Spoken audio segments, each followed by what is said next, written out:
दोस्तों अज ज़बरदस्त अपडेट अची चुकी है, खास करे जो रियासत ड्रामो है, रियासत ड्रामे के हवाले से। जी हाँ दोस्तों, रियासत की नई अपडेट अची चुकी है। रियासत में आज़म एंगल की एंट्री थी चुकी है।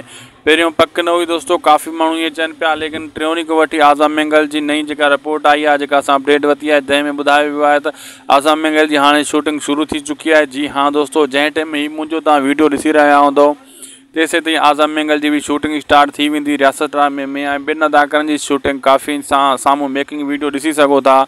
काफ़ी अदाकारनि की शूटिंग थी चुकी है, काफ़ी जी अञा रहे थी हलंदी, मतलब लगातार मेकिंग वीडियोज़ मेकिंग पिक्चर वग़ैरह मैं तव्हां सेंड कंदो अचां तो। शायद खोसो व्लॉग यूट्यूब चैनल ते तव्हां ॾिसो था ऐं तव्हां सुठो रिप्लाई भी ॾियो था।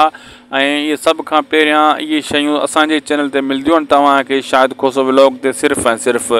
दोस्तों मेकिंग वीडियोज़ जेका मां तव्हां सां शेयर कयां ये भी सिर्फ़ असांजे चैनल ते तव्हांखे मिलदा। हाणे आज़म एंगल की एंट्री तमाम जल्द जेको आहे इन्हनि जा सीन जा मेकिंग वीडियो पिक्चर सब कुछ मां तव्हां सां लगातार शेयर कंदुसि, छो तो रियासत ड्रामो आज़म एंगल खां बग़ैर कंहिं कम जो कोन है।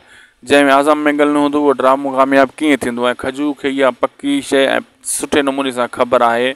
अगर आज़म एंगल न हुयो तो ये ड्रामो कामयाब न थींदो। ॿिनि अदाकारनि जा सीन शूट थी चुका आहिनि। हाणे आज़म एंगल ईंदो, उन जा बक़ाया सीन शूट थींदा।